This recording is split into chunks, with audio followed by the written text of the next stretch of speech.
Joining me now is a Republican senator who compared the current climate to that notorious talk show of Jerry Springer. It's Senator John Kennedy of Louisiana. And Senator Kennedy, no pressure, but people love your colloquialisms, so you better have some good ones ready for me.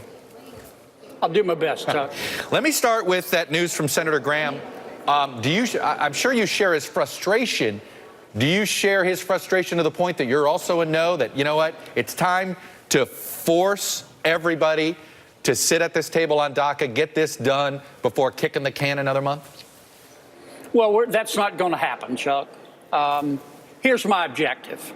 And what happened last week happened. I mean, well, there's nothing we can do about that. It was not Capitol Hill's finest hour. I meant it when I said that it seemed that the Jerry Springer show was brought to Capitol Hill. It wasn't any of our finest hours. Right. But what's done is done. Now we've got to keep the government open. We don't have a budget. That's an embarrassing fact, but it's a fact. As I've said before, I think on this show, everybody else in America has a budget except the United States government. I would like to do a budget by Friday. I don't know if that's possible. They're going to send over a CR from the House. There are things I like about it. There are things I don't like about it. I don't know why, for example, in the CR, we're cutting taxes by $14 billion for the health insurance companies. We just cut their taxes. There's a little thing called the deficit that we have to be mindful of. Let me interrupt you here. Why does the CR, in all honesty, since you guys can't agree on half of this stuff, I never understand why you do a little thing in the CR. It's like, just make it. That's not the definition of continuing resolution. It would be to me just look, if you're not going to solve this problem by Friday, just everything the same for another 4 weeks. Why isn't that the plan? Well, I don't know. I can give you my best guess. They're trying to make the CR inviting to some members of the House. And obviously, by extending the CHIP program, they're trying to invite some Democrats in the Senate to come aboard. Now, I happen to be one of the biggest proponents of reauthorizing CHIP. I think we should have done it a month ago. Right. We know we're going to do it. We need to stop scaring people. The biggest mistake that I think could be made, I don't think it will be made, I think they're too smart for that and they care too much about the country, would be as if our Democratic colleagues in the Senate said, if we don't get DACA, we're going to shut the entire government down. I think that would be a huge mistake, and I really don't think they'll do that. The Democrats aren't alone there. You heard Senator Graham. He sort of had it here. I'm guessing he's not the only Republican that feels this way. So this sort of complicates the math here. I don't think you can really pin this all on the Democrats, can you? No, I'm not saying that the CR is a done deal, but I think when the dust settles, you'll see most Republicans, I won't say all, but most Republicans reluctantly vote for the CR. I don't know about the Democrats. If the Democrats don't, government will shut down. Let me say it again, I'm not crazy about doing this by CR, by resolution. We need a budget. And I'm not crazy about the resolution coming over. Let me say it again. Right. We've got a $20 trillion debt. We just cut taxes. Why are we cutting taxes $14 billion more for the health insurance industry? I mean, somebody has some explaining to do before I'm sold. Let me ask you, what do you want on DACA? What can you support? Forget everything else. What can you support? This is what I want, Chuck.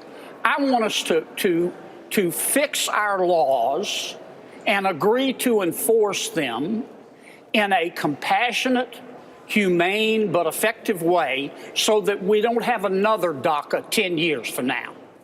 I'm willing to talk about amnesty, but at the same time, I want to talk about chain migration. I want to talk about E-Verify.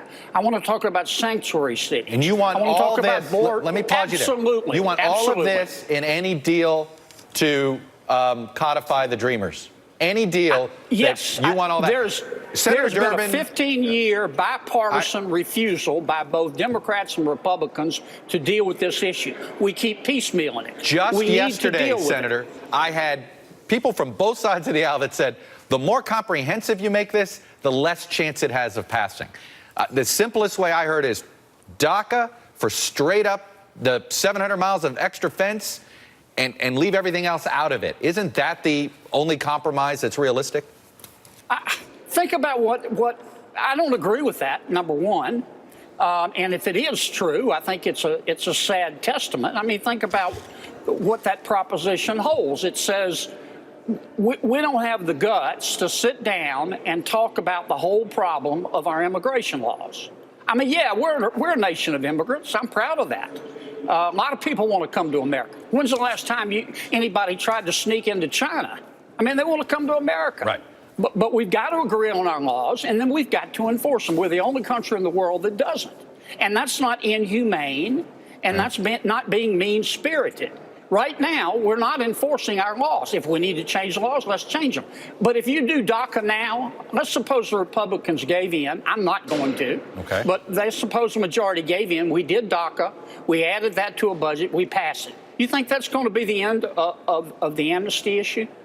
No, of course not. We need to deal with this problem, and we're not going to do it by Friday, I don't think. Well, and what happened last week was an embarrassment. The problem, Senator, well, I grant you now, given today's Wednesday, how hard it is to do this by Friday. Mm-hmm. The president canceled this program, what do we have, 4 months ago? Right. There have been talks, and it seems as if, it doesn't seem as if anybody really wants to negotiate, particularly on the Republican side, that there seems to be a hesitance there to every time that the president moves the goalposts a little bit. You don't know where the president stands on this, do you? No, but he's changed his mind, but that's his prerogative. All right, but how do you negotiate? But people change their minds all the time. I change my mind all the time. You do too, Chuck. Thinking people who test their assumptions against other points of view often change their mind. That doesn't bother me. Now, I do agree that we have to know where the president stands and what he's finally willing to live with. Otherwise, we're all going to pass something and he could veto it, and then what's the point? Right. And I know this is naive, and this isn't the way things are done around here, but the way we've done things around here for the past 10 years pretty much sucks. What I'd like to do is just say, okay, we're going to convene in the Senate and let everybody put their ideas up on how to fix the immigration laws, and let's start voting. And some will pass and some won't.